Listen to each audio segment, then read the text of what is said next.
January 1st, 1863, camp near Falmouth, Virginia. The new year opens, and we are still in camp with nothing new to report. Camp life goes on, and it comes our turn to do picket duty on the riverbanks occasionally. Pratt's Landing, St. Pig Point, Potomac River, January 6th, yesterday. Levi Carr and I rode over to the camp of the 4th Rhode Island Volunteers and were joined by Lieutenant Charles H. Hunt. We then visited the camps of Battery D and Battery E Rhode Island Artillery, and finally called upon George H. Rhodes at the camp of the 1st Rhode Island Cavalry. On our return at night, I was ordered to take command of Company B and go to Belle Plain. We made a start, and after marching about 2 miles, I was ordered back to camp. Monday morning, our regiment left camp and reached this place about noon. It is on the Potomac River at the mouth of Potomac Creek. Our camp is near the riverbank, and we have a fine view of the shipping. Steamers and sailing vessels are constantly arriving and are discharged at the wharf. This morning we were marched to a ravine between 2 hills and set to work making a road. So the gallant 2nd is again shoveling Virginia. But it is not our first experience in this kind of work.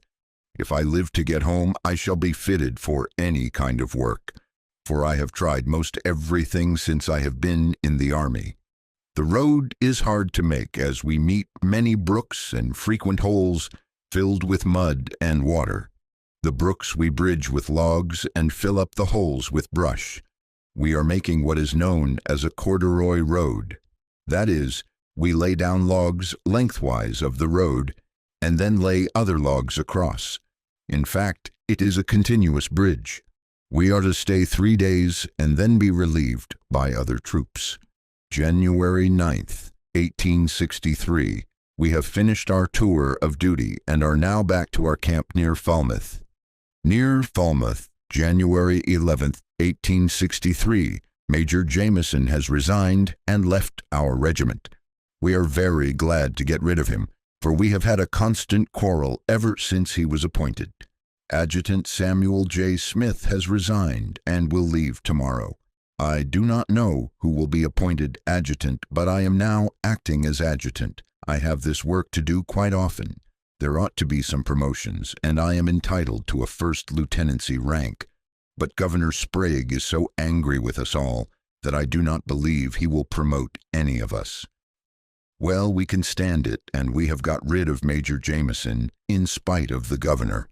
Near Falmouth, Virginia, January 15th, 1863. No news, and all is quiet. But for our drills, we should be unhappy in our laziness. We pay big prices here for things to eat. Butter is 60 cents per pound, cheese the same. Bread, 25 cents per loaf. Soft crackers, 30 cents per pound. Cookies, which children and soldiers love, 3 cents apiece. Today, I found a small codfish at 16 cents per pound. It tasted good. Lieutenant Benjamin B. Manchester has resigned and left. Captain Brown and I are all alone now in our mess. Captain Samuel B. M. Reed is acting as Assistant Inspector General on General Devon's staff. I spent last evening at General Wheaton's headquarters and enjoyed myself very much. Pawtuxet, Rhode Island, January 19th, 1863. Lieutenant E. H. Rhodes. Dear brother, I rejoice to hear from time to time good reports from our Rhode Island boys, and especially from the members of our church. So far as I have learned, they have been kept by grace in the ways of righteousness. I pray they may ever be so kept. Near to my heart are they all. My chief object of writing at this time, however, is with reference to the chaplaincy of your regiment. My heart is in the cause of our country. I want to be engaged both heart and hand. I learn that Jameson has resigned. If I can secure the election on the part of the officers, I shall cheerfully enter the service. Not for gain, not for earthly glory, but for the cause of truth as embodied in the great principle at issue, and for the cause of the soldiers, whose welfare, present and eternal, I would hope to be instrumental in promoting. I am pleasantly located here, just married to a dear little wife, and have prospect of increased salary if I stay. But I repeat it, my heart is in the cause of my country. Will you do for me what you can? I have written to Surgeon Carr and Colonel Wheaton. The latter I am not acquainted with. God's will be done, and his name honored in the matter, is all my prayer. Very truly your pastor, J.D. Buglas. P.S. I send herewith, to be shown to Colonel Wheaton and others, a recommendation I had at the early opening of the war for the position. I was then residing in Philadelphia. Camp near Falmouth, January 24th, 1863. Tuesday morning the army broke camp and started for another attack upon the rebels. Our regiment marched up the river for about 5 miles to a place called Beach Church. The roads were in good order, and the troops in fine spirits. At dark it commenced to rain, and we lay in the wet until 4 o'clock Wednesday morning. We found on leaving the woods that the roads were impassable by reason of mud. Daylight showed a strange scene. Men, horses, artillery, pontoons, and wagons were stuck in the mud. After making about 2 miles, the wagons began to turn over, and mules actually drowned in the mud and water. About noon we reached the river, about 8 miles above Falmouth. Here we waited for the pontoon trains, but they never came. The mud was too deep for them, and the teams lay back some distance. Here we lay until Friday, when our division was detailed to assist a regular battery back to camp. The mud was so deep that 16 horses could not pull one gun. The companies of men would take hold of a rope called a prolong and pull the gun out of the mire. It was hard on men and horses, but our boys did their duty as usual. Rations gave out, and we became hungry, but found after a while some hard bread on the road. Many horses and mules were lost. The battery boys posted on the riverbank say the rebels put up a sign marked "Burnside stuck in the mud." Of course, General Burnside is not to blame for this failure. He could not control natural forces, notwithstanding the views of certain newspapers who seemed to think he could. If the weather had continued good, I think the move would have been a successful one. We can fight rebels, but not mud. Captain Stephen H. Brown is acting as major of the regiment, and I am in command of Company D. I am still well and in good spirits, ready for anything that may turn up. I suppose another attempt will be made as soon as the weather becomes good and the mud dries up. Near Falmouth, January 27th, 1863, we have a sad day. Colonel Nelson Vial has resigned and gone to Rhode Island. He would not stand the indignities heaped upon us by Governor Sprague, and so gave up his position. Monday we visited him at his quarters with a band and gave him a farewell serenade. The colonel cried like a child at parting with his old comrades, and we all felt very sad. The boys gave him 9 hearty cheers, and then 3 groans for Governor Sprague. Well, we shall see the end of this row sometime, and Governor Sprague will be sorry for his actions. Yesterday we had an inspection. Out of 80 men belonging to Company D, only 40 are present for duty. Frederick A. Arnold has been discharged on account of wounds. Near Falmouth, Virginia, February 1st, 1863. An order was received today stating that 2 officers at a time from each regiment would be allowed leave of absence. At this rate, my turn will come in about 1 month. I have already sent up my application and hope to see my home before long. The men of Company D have built me a house. On the first floor we have a fireplace and table. Upstairs on a shelf we have a bed and a ladder to reach it. The floor of the second story only covers a part of the room, and in fact is the bed. The walls are of hewn timber with spaces filled with mud. The roof is pieces of shelter tent. We moved in this evening and feel very happy in our new home. Last Friday, all of our officers called upon General Frank Wheaton, and we were mustered into the United States service. It seems that there was some informality about the previous muster. The general entertained the officers very finely. We hear nothing further about the Sprague trouble. I hope the governor has thought better of his hasty words, and perhaps will treat us better in the future. It is hard to have to fight the rebels in front and our governor in the rear. General Burnside has been relieved from the command of the Army of the Potomac, and General Hooker has taken command. A few more changes, and I suppose the people north will think the war ended. February 7th, 1863. Our regiment has been detailed for 3 days picket duty, beginning tomorrow morning. Camp near Falmouth, Virginia, February 10th, 1863. We have returned from our 3 days of picket duty, and I am glad to get back. We were posted on the banks of the Rappahannock near the place we crossed last December. I went in command of Company D, and with 3 companies occupied a plantation house near the river. We kept fires burning in the fireplaces, and it was not so bad after all. The men occupied the Negro quarters. As firing at pickets is forbidden by each side, the men were allowed to go down to the riverbanks. We did not allow our men to talk to the rebels, but they kept up a stream of questions. They were anxious to know where the 9th Corps had gone. It seemed queer to see them only a few yards away in their gray clothes. One of their bands played every day, and we enjoyed the music with them. They were very anxious to procure New York papers and coffee, but we obeyed orders and did not give them any.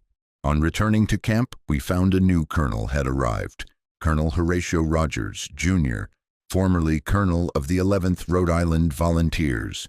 He seemed to be much surprised when he learned of our late troubles and that we were opposed to having him come to us as colonel. He sent for the officers this morning, and after a talk said he would send Lieutenant Colonel Nathan Goff, Jr. home with a request that Governor Sprague would appoint him colonel, and he, Rogers, would return to the 11th Regiment. Every man in our regiment signed Lieutenant Colonel Goff's recommendations, and in fact, it was signed by all the officers of our division. Colonel Rogers is a splendid fellow, and we like him already. If Goff cannot be our colonel, I had rather have Rogers than any other outside man I know. His generous conduct towards Lieutenant Colonel Goff has made him many friends among the officers already. Instead of making a great show of authority, he was very mild in his manner, and it has had a good effect. I have just come from Surgeon Carr's quarters, where I have had a talk with the colonel. Captain Edward Stanley has resigned and started for home this morning. So they go, and we have only 7 of the original officers left in the regiment. Captain Brown is still acting as major, and I command Company D, near Falmouth, Virginia, February 15th, 1863. Yesterday, Captain George C. Clendenin of General Wheaton's staff, Captain Samuel J. English, Captain Edward A. Russell, and I took a ride. We went down to the river and saw the place where we crossed in December, and then rode along the bank to Falmouth. We passed Fredericksburg on the opposite bank, and could see the streets filled with rebel soldiers. Some of them were busy making rifle pits across the streets, where they come down to the river. Carriages, as well as mounted officers, were passing in the streets, while many soldiers were on the bank watching the Yankees. After visiting the village of Falmouth, we called at the camp of one of our Rhode Island batteries and then returned to our own camp. Today it is raining, and our usual Sunday inspection has been omitted. Friday night we had our first dress parade under the command of Colonel Rogers. He pleased us very much. Thursday, February 18th, 1863. The storm still continues, and we sit over our fires and wonder what will happen next. Furloughs are still given to the men, and it is hard for me to tell who ought to go first. Near Falmouth, Virginia, February 24th, 1863. I have been laid up for a few days, but am all right now. In handling some green bushes, I got poisoned with sumac or ivy. This is the second time that this has happened to me since I entered the Army. Near Falmouth, Virginia, March the 12th, 1863. Since the first of the month, we have led a very quiet life. Drills take place when the weather will permit, but mud and rain are generally the rule. I shall start for Rhode Island before many days now, I hope. It is a good time to leave, as we have nothing to do. Captain Brown is on court-martial duty, and I am in command of Company D again. Captain Samuel J. English, near Falmouth, Virginia, March the 21st, 1863. I am a man today, for it is my birthday, and I am 21 years old. Well, I begin to feel that I am an old man, if hard work makes one old. I have had a birthday present, a leave of absence for 10 days, and I appreciate it very much. I shall start for Rhode Island as soon as I can arrange my affairs, and have pleasant anticipations of a happy time. Near Falmouth, April 7th, 1863. Back to my army duties after a delightful visit to my home in Rhode Island. Homesickness cured for the present, but another attack expected. While at home, Colonel Rogers, who was in Rhode Island on leave, had me promoted from a second lieutenant to captain. While I felt complimented by his kind appreciation of my services, I declined the commission because I did not care to step over the heads of 10 first lieutenants who are my seniors. I shall be satisfied to take my regular promotion and be made a first lieutenant. Having a high regard for my fellow officers, I do not care to hurt their feelings. On my arrival at camp, I found that the news of my promotion had reached the regiment, but the fact that I had declined the captaincy had not been made public. I rather enjoyed the comments made by some of the officers, who I am satisfied would not have declined.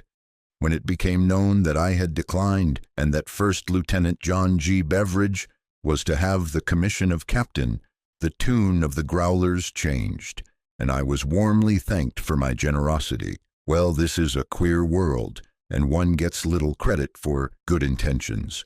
My conscience tells me that I did right in the matter, although the temptation was strong to accept the rank. Last Thursday, General John Sedgwick reviewed our division, and on Friday last, General Hooker reviewed the 6th Corps.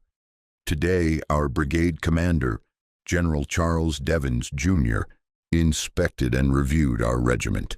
The general visited all the company streets and complimented us very highly. President Lincoln is to review the Army of the Potomac tomorrow. While at home, I was surprised to find so little interest manifested in the war. The people seemed to take it as a matter of course and hardly asked after the army. The ladies, however, seemed to be alive to the situation, and I hope their example will spur up the men to do all in their power to aid the armies in crushing the rebellion. Rappahannock River, Virginia, near Franklin's Crossing, April 14th, 1863. We are on Picket again, and I am occupying a house owned by a Mr. Pollock. A young man, a nephew of Mr. Pollock, is here on a visit. He has but one leg, having lost the other while serving in the rebel cavalry. He is on his parole, and so has the liberty of the plantation. Across the river and only a few yards distant, I can see 50 rebels gazing at the Yankees. Just beyond them is a large fort with long lines of rifle pits on each side. The rebels are very anxious to get Northern papers. A few minutes ago I saw one of their little boats, made of a board with a paper sail and a tin can nailed upon the board, come sailing across the river. I received the boat and took out of the can a late Richmond paper. The rebel called out, "Send me a New York paper," but I declined, as it is against orders. In accordance with orders, I broke the boat in pieces, although a rebel shouted that he would shoot me if I did not stop. But I broke the board notwithstanding, and he did not shoot. General Thomas J. Jackson, Stonewall, came down to the riverbank today with a party of ladies and officers. We raised our hats to the party, and strange to say, the ladies waved their handkerchiefs in reply. Several rebel sentinels told us that it was General Jackson. He took his field glasses and coolly surveyed our party. We could have shot him with a revolver, but we have an agreement that neither side will fire, as it does no good and, in fact, is simply murder. We shall go back to camp tomorrow, as other troops will take our place on outpost duty. I am very well and try to enjoy myself. Camp near Falmouth, Virginia, April 19th, 1863. I have received my commission as first lieutenant, have been mustered in, and assigned to duty in the same Company D. I know the men well. Charles Tinkham has been made second lieutenant of Company D, so for the first time since I have been an officer, we have a full complement, or 3 officers, to our company. The weather today is fine, and I have taken a long ride over to the 2nd Corps camps. The roads are in good condition, and we shall probably be on the move again soon. I hope so, at any rate. Lieutenant Charles J. Tinkham, Rumford Place, Rappahannock River, April 29th, 1863. At last, a move. Last evening we left our camp and marched down to this place, which is near the river. General Brooks's division of our corps, the 6th, sent some men across the river in pontoon boats, drove the rebels out of their rifle pits, and then held the south bank. This morning several pontoon bridges were laid. Brooks' division has crossed, but our division, Newton's, is still on the north side. We expect to cross tomorrow morning. We have had no fighting yet, except by the batteries. They have exchanged shots several times across the river. Our corps reports a loss today of 2 killed and 17 wounded. The balance of the army under General Hooker has crossed the river above Falmouth, and a great battle will undoubtedly be fought. May God help us and give us victory. The rebel lines are in plain sight, and the hills are covered with forts and rifle pits. But with God's help, we can and will take them. We are to cross at the same place we crossed in December last. I am now in command of Company B, and shall be probably for a long time, as the captain, Henry H. Young, has been detailed upon the brigade staff. I am well and confident of success tomorrow. We shall try to take the same hills in the rear of Fredericksburg that the army failed to take in December last. Saturday night, May 2nd, 1863, the 2nd Rhode Island Volunteers crossed the Rappahannock at 8 o'clock and camped with the 6th Corps near A. Bernard's house. South side, Rappahannock River, Sunday, May the 3rd, 1863. At 1 o'clock this morning, the 6th Corps, following the river road, entered the city of Fredericksburg. The rebels in the city fled to the forts on the hills in the rear, while the Corps formed for the attack in the streets. The 2nd Rhode Island formed in Princess Anne Street. At daylight, the rebels opened their guns from the forts on the hills, and the shot and shell came crashing through the houses, sounding like volleys of musketry. At 8 in the morning, the 2nd Rhode Island advanced through the city and took position in the rear of and as support to Battery B, who were posted on a knoll with a mill pond in our rear. The rebel shot and shell would come over our heads and explode above or fall into the pond. Battery G passed down to our right to go into position in a field. As they were crossing a small bridge over a stream, a shot hit one of the caissons and knocked it off the bridge. They soon got into position and opened fire, but the rebels had a plunging fire from the hills and drove them away. They lost several men and many horses. Lieutenant Benjamin E. Kelly of Battery G was mortally wounded. The battery then moved to the hill where we were situated. Long lines of infantry were deployed across the fields, with batteries stationed between the brigades, and the advance was made. With loud cheers, the lines moved up the hills and finally made a rush, and Mary's Heights were in the hands of the 6th Corps. Battery B fired over the heads of our men until the crest of the hill was reached and then ceased. We could see the rebels from our position limber up their guns and leave, with horses on the run. Captain T. Fred Brown of Battery B sighted a cannon at a rebel gun just leaving a redoubt and hit the ammunition chest on the limber, taking the men off as if with a stroke of lightning. As soon as we saw the Union flags planted on the hills, our boys sprang to their feet for the brave storming party. The 2nd Rhode Island now joined the brigade and advanced to the first line of hills and prepared to storm the second line. The 122nd New York Volunteers were deployed as skirmishers, and the 2nd Rhode Island Volunteers followed as support. The brigade commander ordered Colonel Rogers to take a redoubt, mounting 3 guns. We advanced at a double quick, and the rebels left their works, taking their cannon with them but leaving 1 caisson in our hands. A case shot burst in front of my company, throwing a shower of iron about us. 1 iron bullet struck me upon my foot, causing me to jump into the air, but only lamed me a little. I picked up the iron bullet and put it into my pocket, and will send it home. The entire heights were now in our hands, and here we rested until 3 o'clock in the afternoon, when the Corps advanced some 3 miles and met the enemy again at Salem Church. The 2nd Rhode Island Volunteers and the 10th Massachusetts Volunteers were placed in reserve and formed across the roads. After the attack was made by the front line, we could see the troops waver, and soon men began to retreat down the road. The next we knew, the rebels came in sight, and Colonel Rogers was ordered to the front with the 2nd Rhode Island. We advanced across a field to the brow of a hill and opened fire. Here our men began to fall, and the rebels still advanced.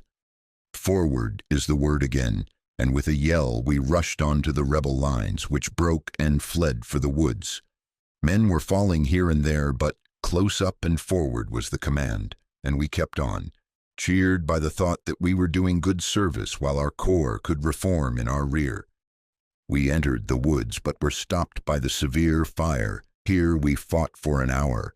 As I commanded the color company, I had the center of the regiment and a good chance to observe our colonel. If the line wavered, Colonel Rogers would seize the colors and lead us on.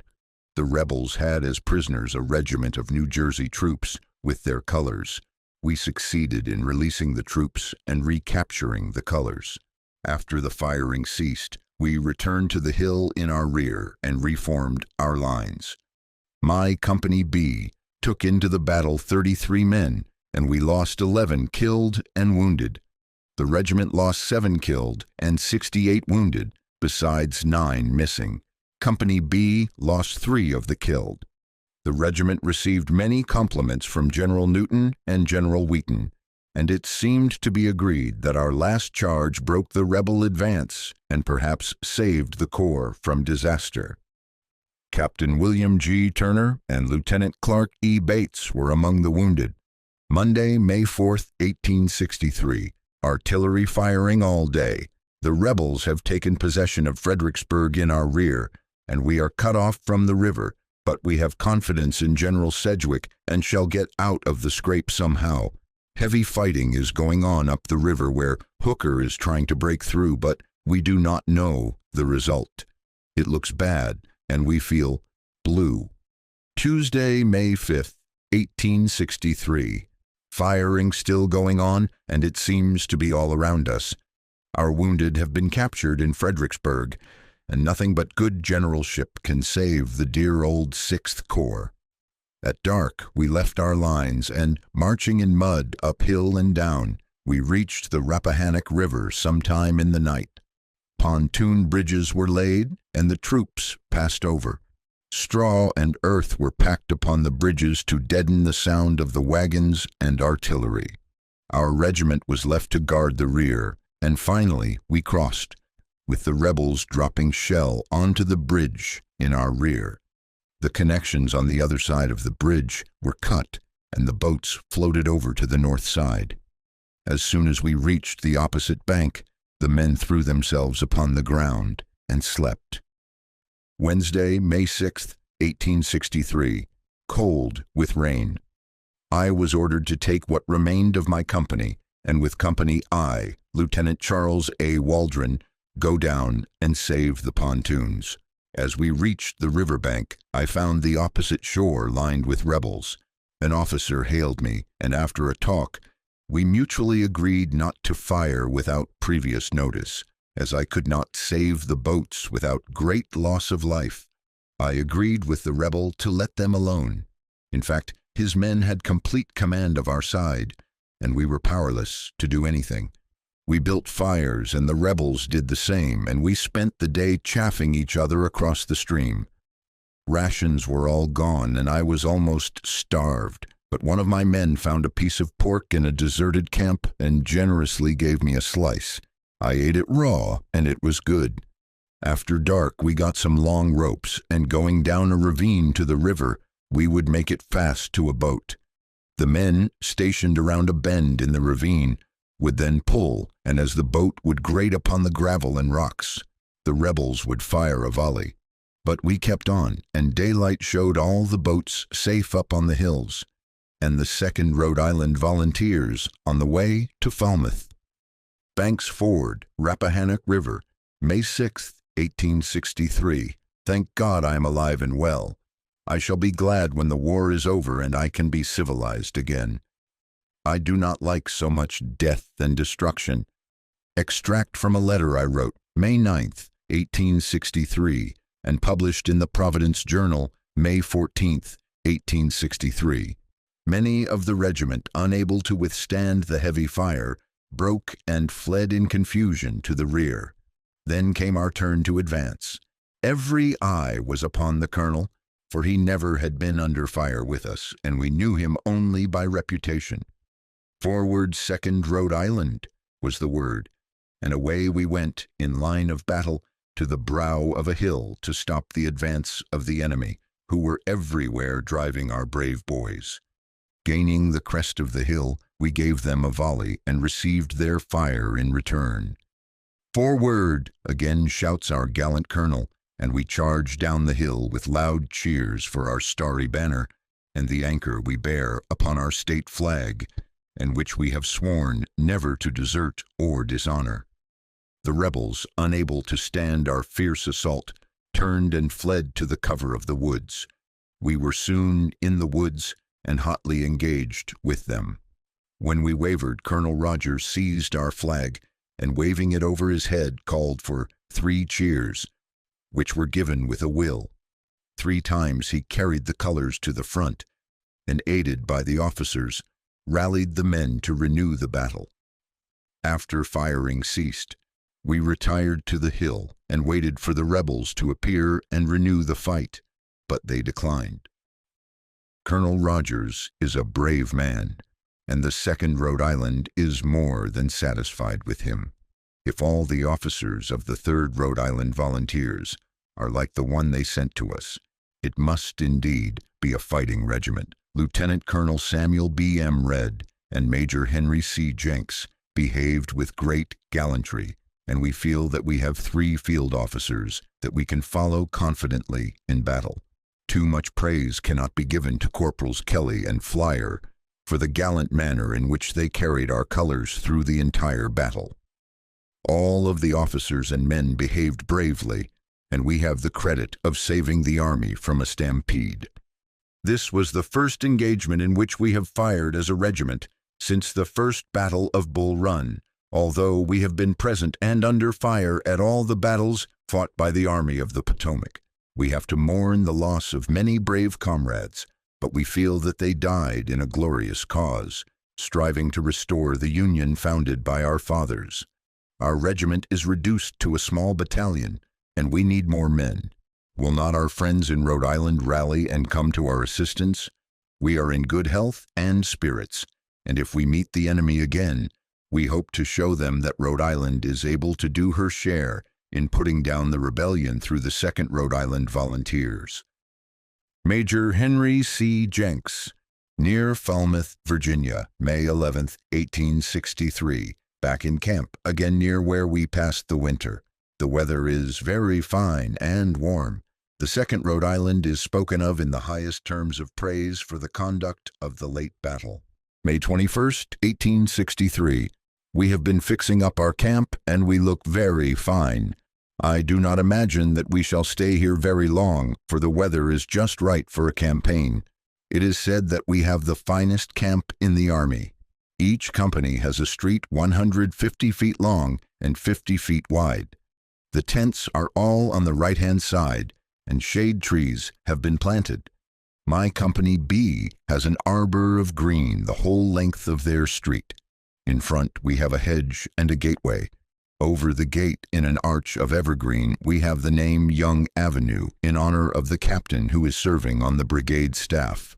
Last Monday, Our division, in command of General Frank Wheaton, was reviewed by the Corps Commander, General John Sedgwick. The general was greeted with loud cheers by the troops. General Wheaton wore the sash and belt presented to him by our officers. When the reviewing party passed the 2nd Rhode Island, General Wheaton called General Sedgwick's attention to us by saying, "This is the 2nd Rhode Island." They stopped and looked at us. After the review, the officers rode through the camps. Near Falmouth, Virginia, June 5, 1863. We have spent nearly a month in ordering our camp, and now have orders to leave. In fact, we are all packed up, and some of the troops are moving towards the river. This looks like another attack upon Fredericksburg. If we do not march tonight, a soldier of the 10th Massachusetts is to be drummed out of service in the presence of the brigade, and 3 soldiers are to be shot near Falmouth for desertion. Tomorrow, I suppose, we shall try to shoot a few rebels. I wish it was over, for it is worse for a soldier to wait for a battle to begin than it is to do the fighting. Today it is very hot, and the troops marching by are covered with dust, which is not encouraging to us, as we shall be on the road tomorrow. If we do not succeed this time, I shall be almost discouraged, for it will make 4 attempts to take Fredericksburg. It is 2 years today since our regiment was mustered into the United States service. Only 1 more, and we expect, or rather hope, to have the pleasure of marching up Westminster Street with our tattered banners. When the war is over will be a happy time for us. It would be no pleasure to go home now, for I could not stay. But if the victory was won, I should be content to remain at home in Rhode Island. I hope my next letter will be written nearer Richmond than this one. June 6, 1863. At 10 o'clock in the morning, the 2nd Rhode Island left their camp at Falmouth and marched to the Rappahannock River near Franklin's Crossing. Here we halted and waited for orders to cross the river. Rumford Plantation, Virginia, near Rappahannock River, June 7, 1863. We are camped on the north side of the river, and part of the Corps has crossed to the south, or Fredericksburg side. The pontoon bridges were laid without much loss of life. The whole movement is a mystery to us, and we do not know the whereabouts of the other Army Corps. June 9, 1863. Our brigade, with General Wheaton's brigade, is guarding the north bank of the river. The other divisions are on the south side, entrenched on the plains. They occupy, in front, the rifle pits that we made last May. I am sitting on a hill overlooking both armies, and I can see the long lines of troops, both Union and Rebel, as they face each other and wait to begin their murderous work. The batteries occasionally fire at each other, and some of the Rebel shells reach our camp. Mansfield, Virginia, near A.N. Bernard's house, June 11, 1863, Tuesday night, just before dark. The rebels shelled our camp on the north side of the river. They did not do much damage, except to a hill in our rear which was well plowed with shot. Our batteries soon got the range of the rebel guns and compelled them to stop firing and seek cover. The wife of the surgeon of the 10th Massachusetts is on a visit to her husband. She was sitting in a tent on a hill on the north side when a solid 30-pound shot struck very near to her. A shell burst in the air, and a piece went whizzing through one of the tents. She went calmly to another hill and waited until the firing ceased, then resumed her seat in her own tent again. Last night, at 6 o'clock, our brigade crossed to the south side of the river, and for the 3rd time we are near Fredericksburg. Our regiment was immediately sent upon picket duty way off to the left of our lines, and here we remained until morning without sleep. We arranged with the rebels that neither side should fire unless an advance was made. On our right, the firing was continuous through the night. We have just been relieved from picket duty and are resting inside of our works. The works are long and reach in a semicircle from river to river. I am well and happy. Fairfax Station, Virginia, June 17, 1863. We are now 5 miles from Fairfax Courthouse and about 20 miles from Washington. Last Saturday night, the rebels opened fire upon us but were silenced by our batteries. On a hill on the north side of the Rappahannock River, our people had mounted a 100-pound rifle gun. It took several days to get the gun in position. Just before dark, its only shot was fired. The recoil upset the gun, and as the army was to move, the gun was sent to the rear. This shot passed over the river, over our heads, and into a rebel fort on the hill near Fredericksburg. It burst and sent up a cloud of sand and dust. The noise it made was like that of a railroad train, and when it struck, the whole army cheered. It rained, thundered, and lightened, and in the midst of it, the 6th Corps recrossed to the north side again. Here we rested until the next morning, when we marched to Stafford Courthouse, which place we reached in the afternoon. Here we remained until 9 o'clock in the evening, when we moved on and reached Quantico Creek at a place called Dumfries on Tuesday noon, almost dead from the heat. I never suffered more in my life than I did on this march.